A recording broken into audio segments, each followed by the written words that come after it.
Good morning. Welcome back to COMPUTEX CEO Keynote. As AI moves beyond the cloud and into the real world, technologies at the edge are becoming more important than ever. From automotive to industrial systems, from smart devices to intelligent infrastructure, NXP is helping bring AI into the real world. Today's speaker has spent 30 years shaping this industry, from Motorola and Intel to Broadcom, and now leading NXP as president and CEO. He is the architect of NXP's Edge AI strategy, and one of the most respected voices in the semiconductor world today. Ladies and gentlemen, please welcome Rafael Sotomayor.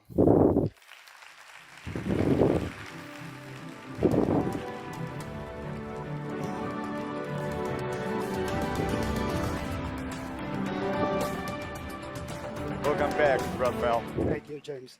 Thank you.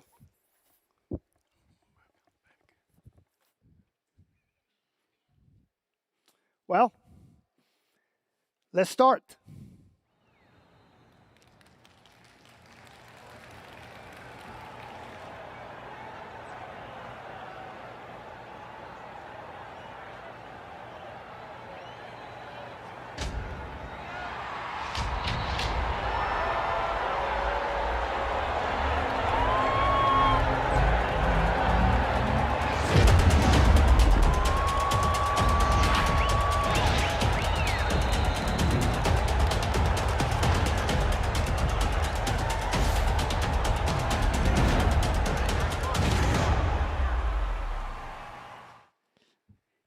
Eight days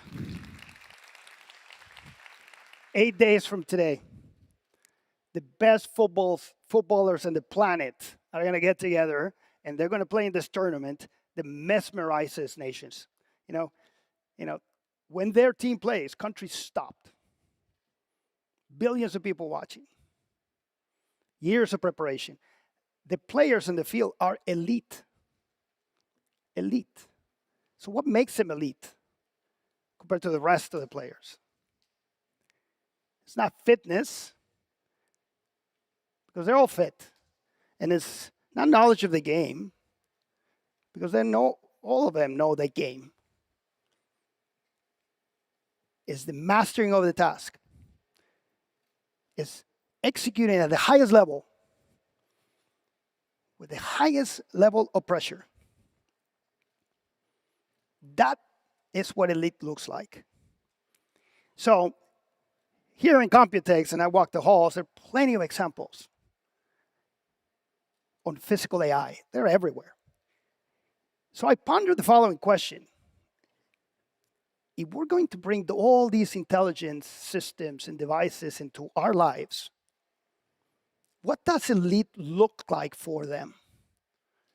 What is the equivalent of a world-class athlete for a machine?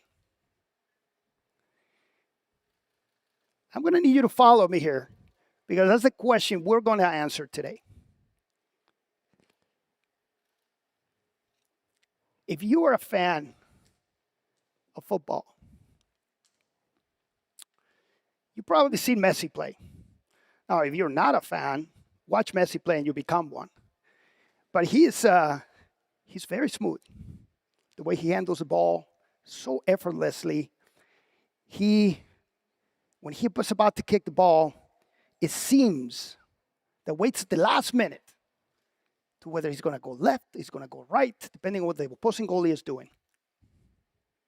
In that gap, that tiny infinitesimal gap between trigger and response is probably one of the most sophisticated feats of intelligence in the planet. And yet, he doesn't think about it. His reflexes take over. We all know excellence is not about thinking harder. It's about mastering the task so deeply that thinking becomes unnecessary. Let me give you an example here with you. What's happening with you? And I see a lot of you here. What's happening with your body? Some of you guys are already adjusting your posture. You're fidgeting with your hands, your feet.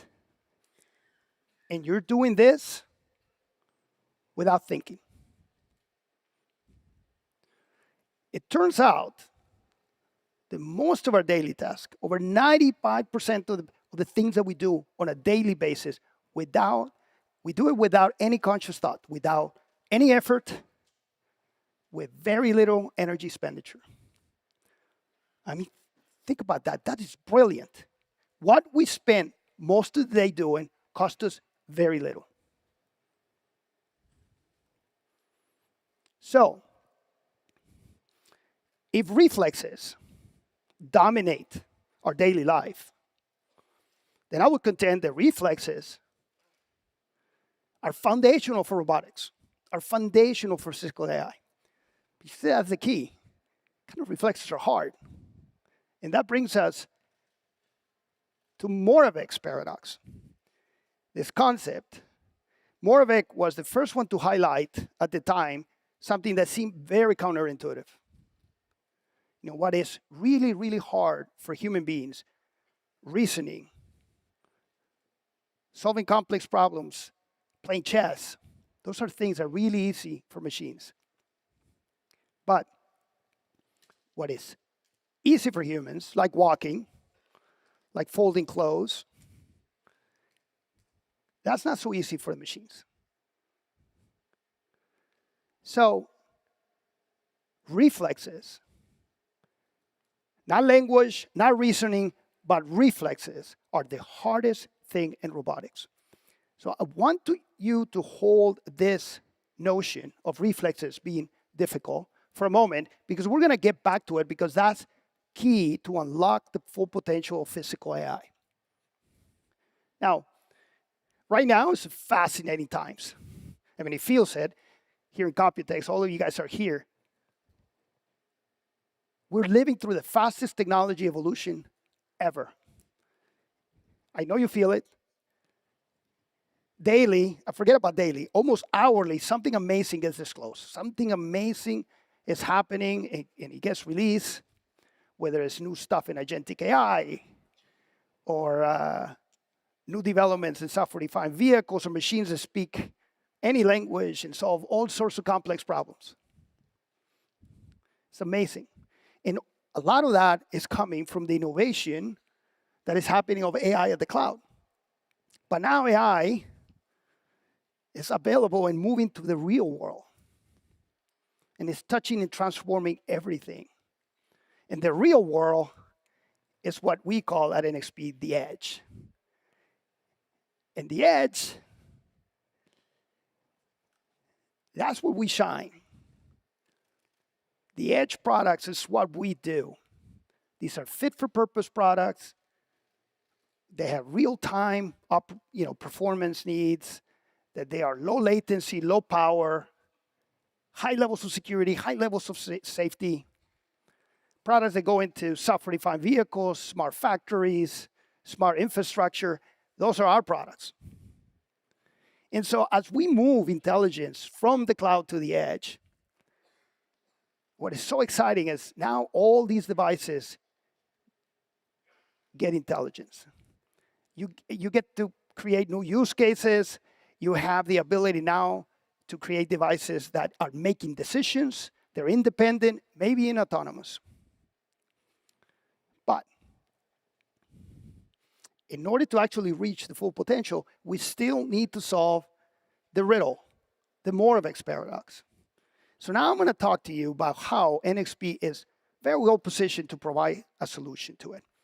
So, and in order to get to clues of how to solve Moravec's paradox, we need to start in a place that already solved the problem of reflexes, which is us. Now, if I were to ask you a question today, which is the following question is, Where does intelligence reside in the human body? I would guess that over 95% of you would tell me the human brain. And you will be partially correct, which means you're partially incorrect. So let's start with the greatest physical AI ever built, the human brain. And the cerebrum is the largest part, representing 80% of the mass of the brain. And this is where reasoning, conscious thinking, learning, decision making, this is all works here. But this is not where the fastest responses get resolved. Let me tell you what happened to me this morning, and this is actually real. The NXP office is really a few blocks away from here. And listen, I'm a little jet lagged, and I was a little distracted, and I crossed the street, and I was this close of getting run over by a scooter. I mean, it was this close. And it woke me up. And I'm looking at this 300 milliseconds of response time by the cerebrum.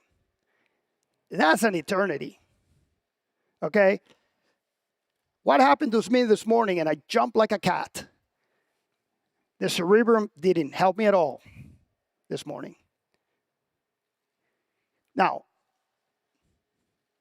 the good thing about it is that the cerebrum doesn't work alone.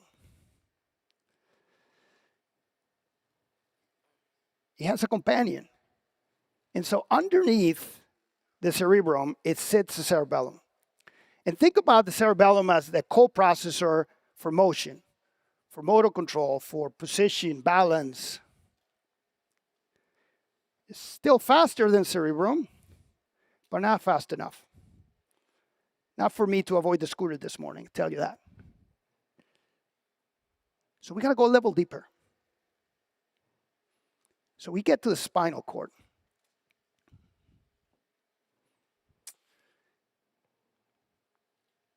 And this, life-saving reflexes don't originate in conscious thought. They don't even originate in the skull.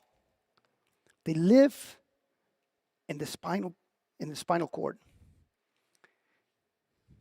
I mean, you can see the stats here, right? 40 milliseconds. It's lightning fast. And this is nature's decision and design by choice. Because in this case, latency is more important than intelligence. This is what saved me this morning. So, the spinal cord processes, decides, and acts independently. Let me give you an example to make it more concrete, other than me trying to avoid the motorcycle this morning.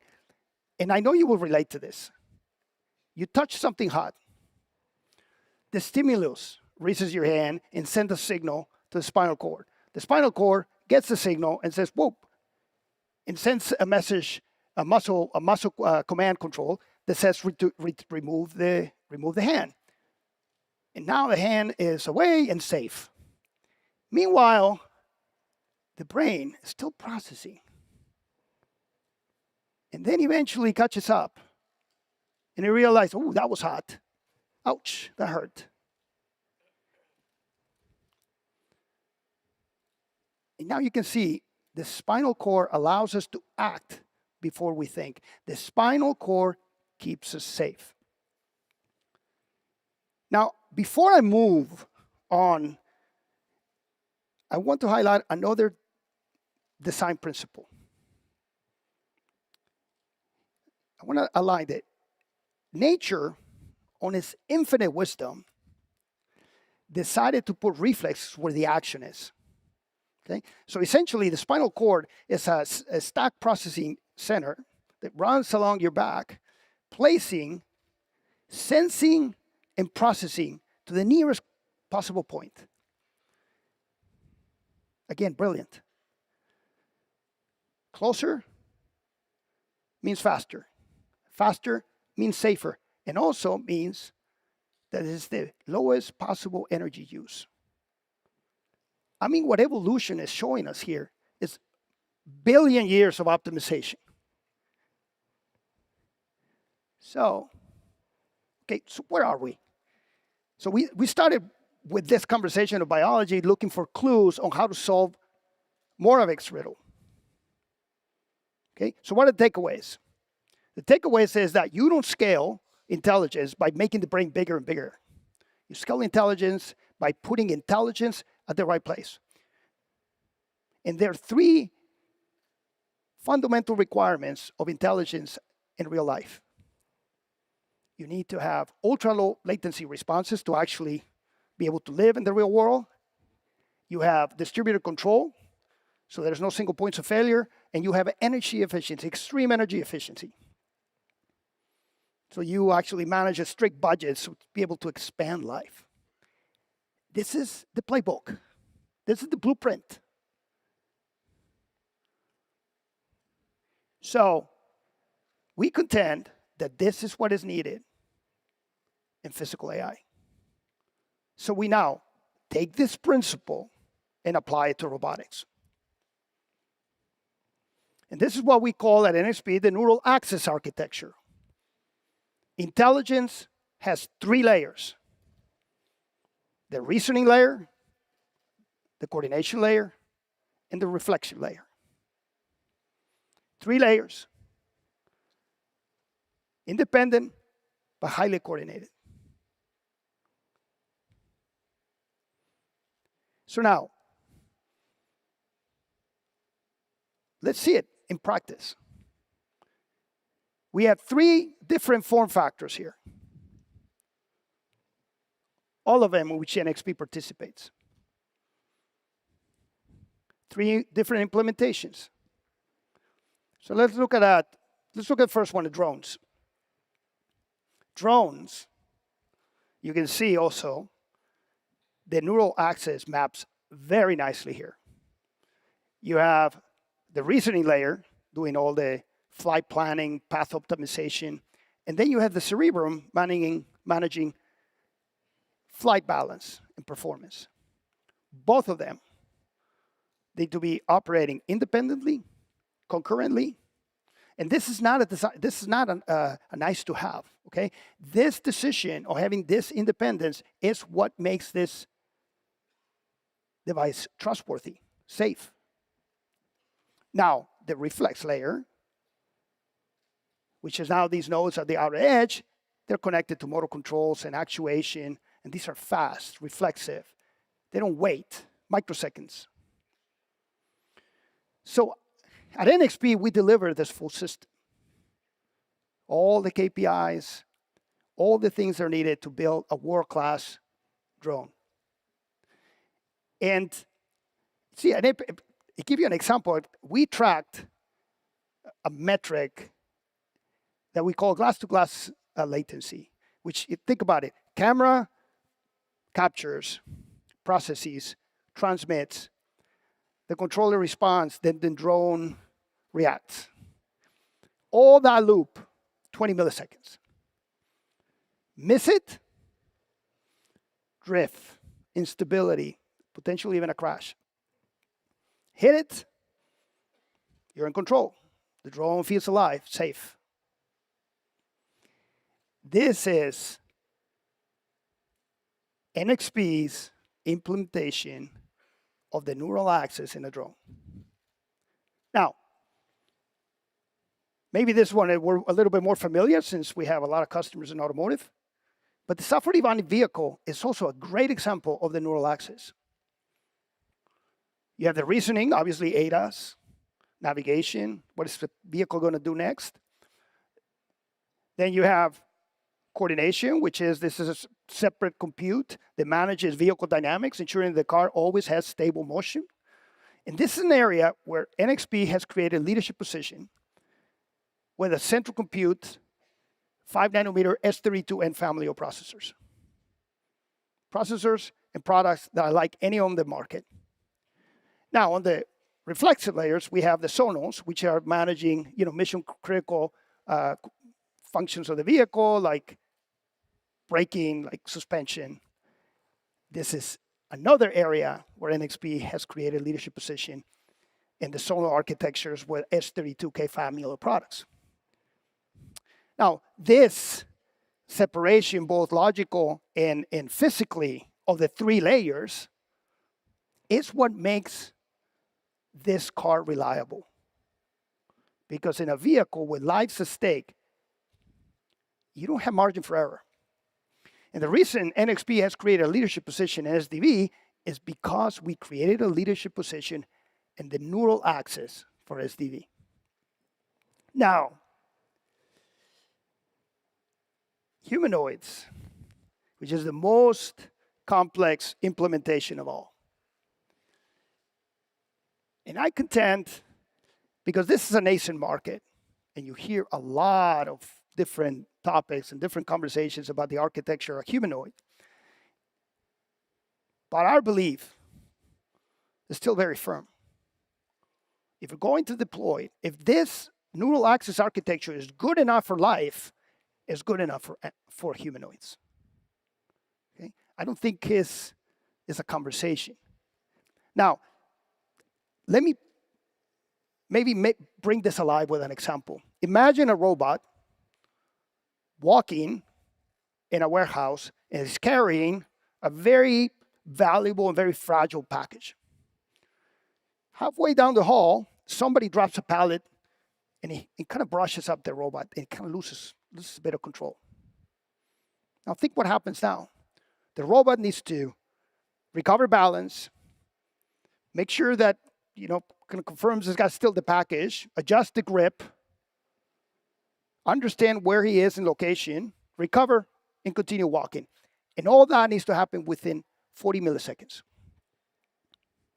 No cloud call, no waiting for the model to respond.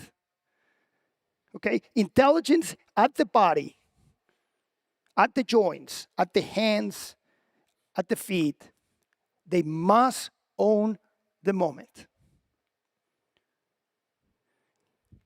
You see, the neural axis architecture is not a nice to have it. That is existential. And so today, you see usually humanoids with a separation of the reasoning part with the separation of the coordination, because robots continue to learn and continue to learn new use cases, but you don't want to disturb motion of the robot. Motion needs to be stable. And then instead of a spine, you have all these distributed controls at the end, at the nodes, and these processors own their function locally. They own it. Hands know how to grab, ankles know how to balance, not waiting, no asking for permission, acting, making sure the humanoid survives.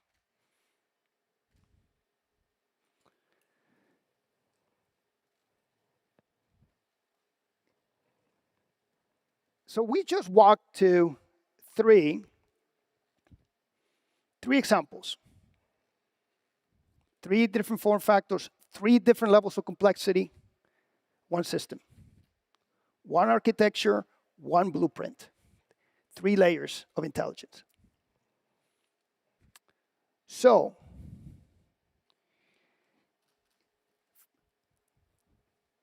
what's the takeaway?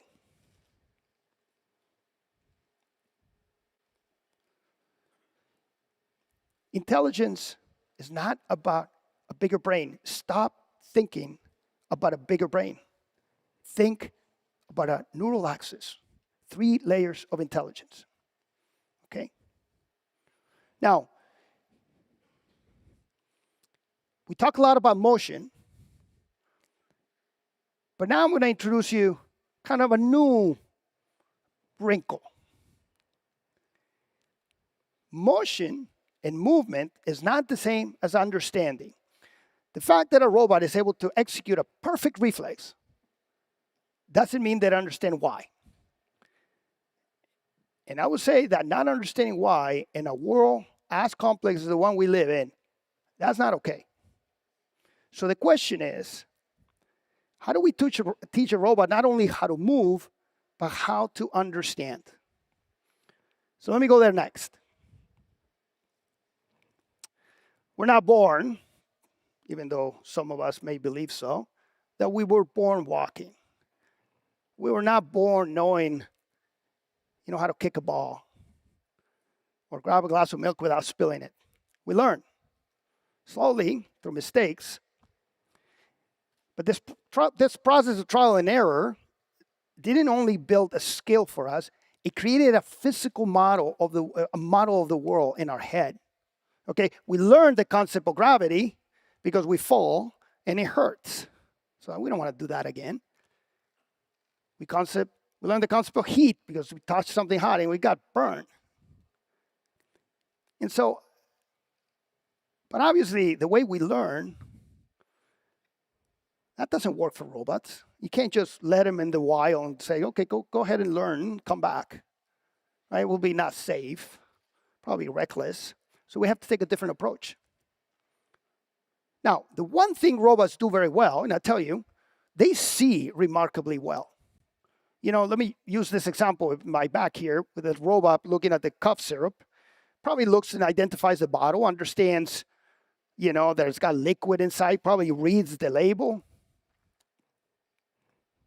But does it understand what it's holding? Does it understand that the bottle is full? Does it understand if you tilt it a little too much, you are going to spill the liquid? If you don't understand inertia, it's really hard to estimate force. If you don't understand friction, you don't know how that syrup is going to pour. And without that understanding, the robot won't act in a safe manner. So you need a bridge between perception and understanding. Perception tells you what's in front of you.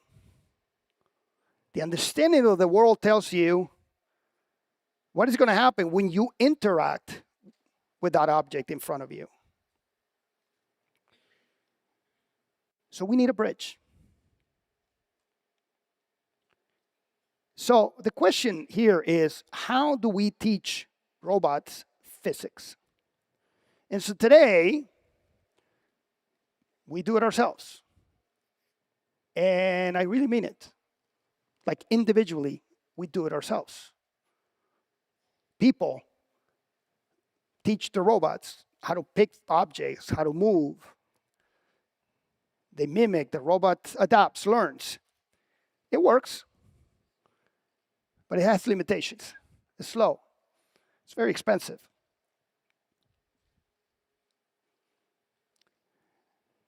So this is where world models come in.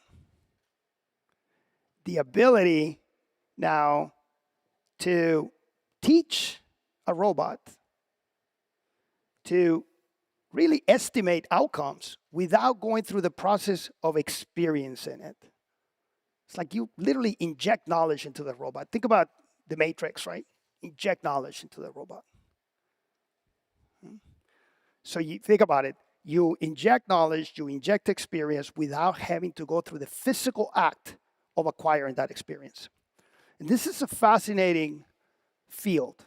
World models are feeding VLAs. And VLAs, I'm getting really, really, really techy here. VLAs stands for Vision, Language, Action Models. It is the bridge between what the robot sees, what is told, and how it moves. This is the bridge between these three different layers. It creates the bridge that it needs to be able to see and perceive, to understand.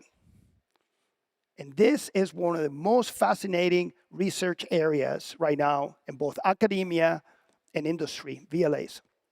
Now, VLAs are happening and they're getting better and better and better. And so the question right now is, okay, so how do we take these VLAs that were created in the cloud with essentially unlimited resources, and you move into the edge, because the edge is a constrained environment.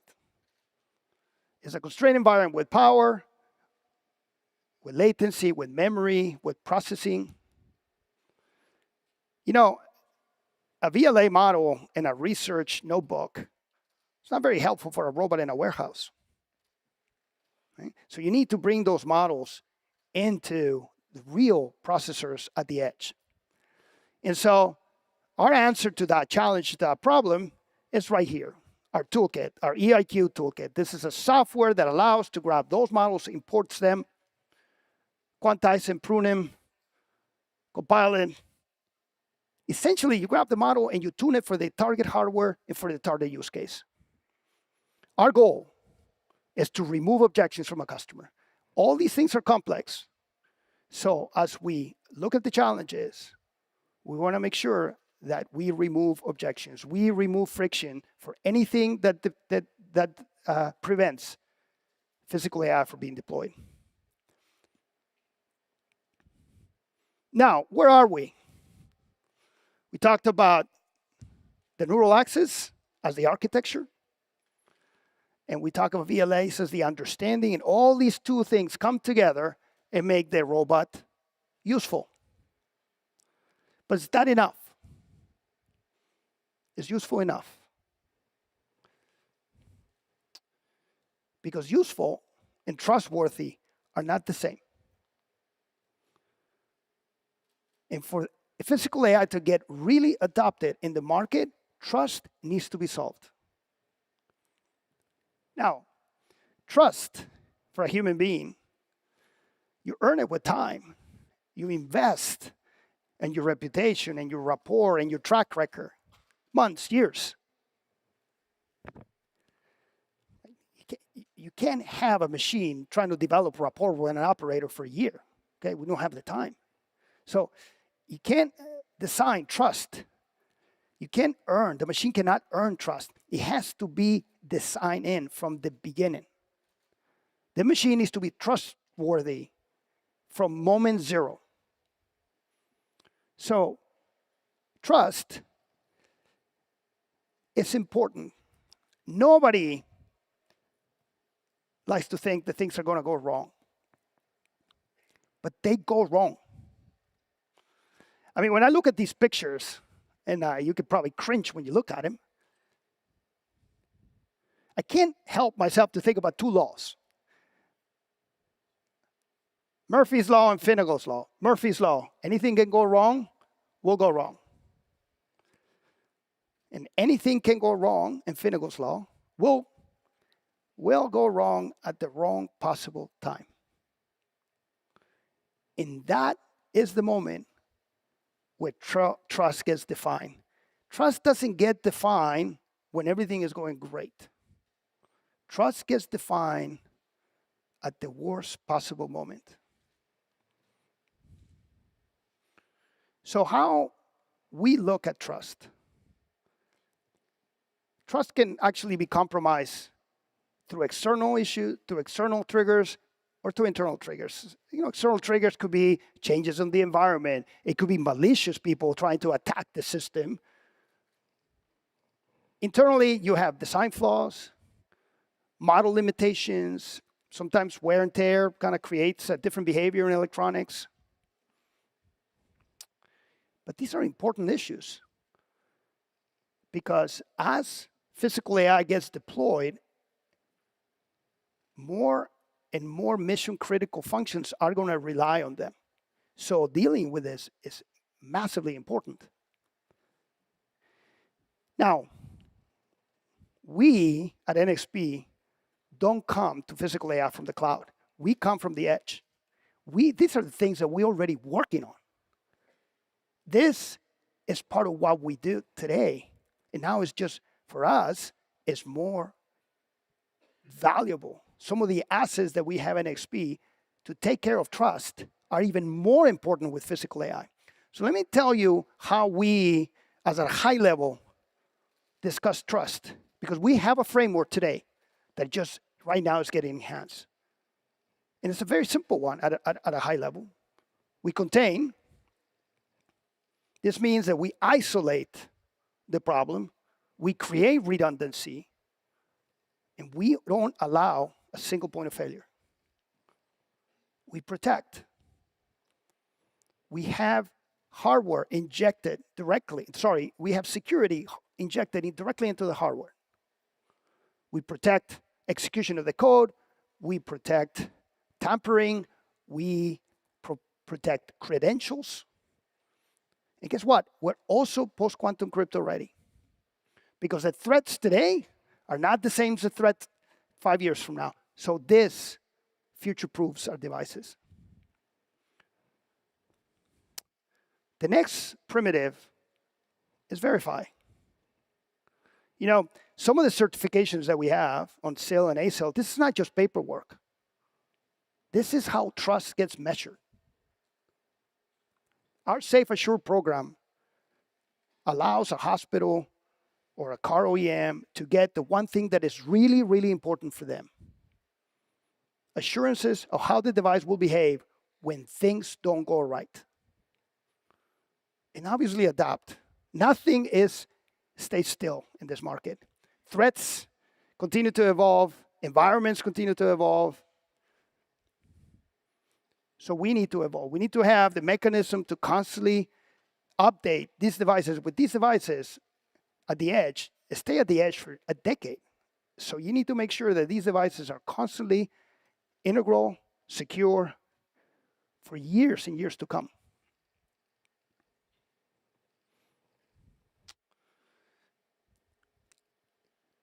We take trust very, very seriously at NXP. You know, mistakes and errors in the physical and at the edge, they're not digital, okay? You cannot do a software patch for a broken bone. You cannot do a system update to deal with a collision. And I know we cannot design systems where nothing goes wrong. I know that. But we can design systems where something goes wrong, still goes right. Trust, this is a core of our DNA. And the reason why is because we know this. Because the real world has no undo button.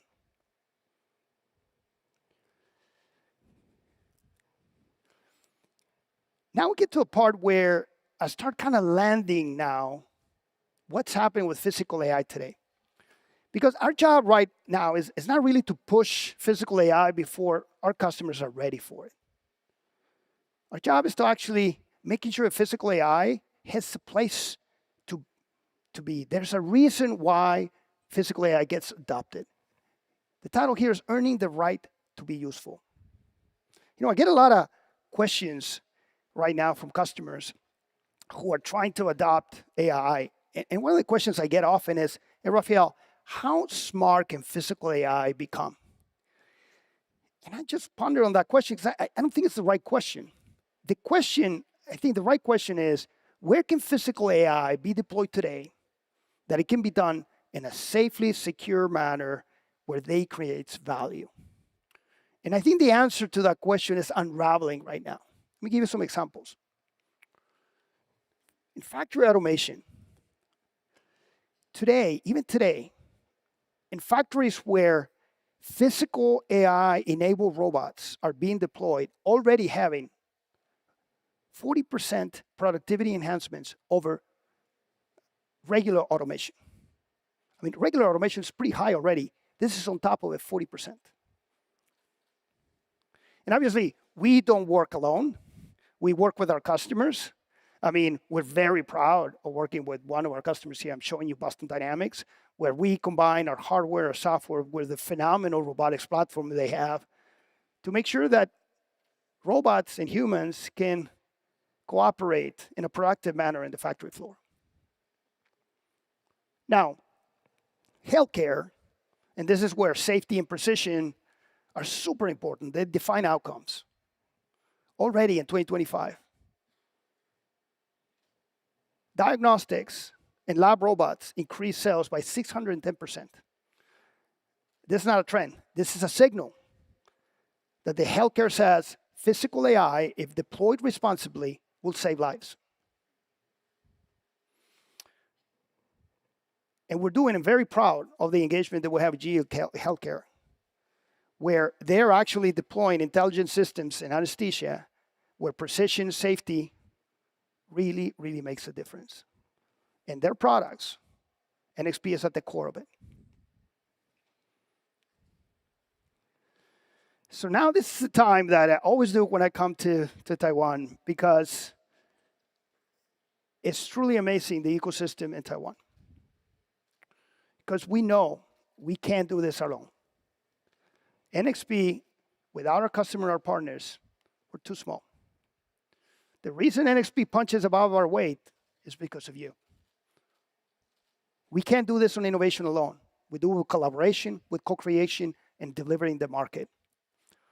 The people here in this list are not just customers and partners, are the lifeblood what makes physical AI deployment into the market and makes it a reality. So for the companies who are here and the companies in this list, thank you, because we do this together.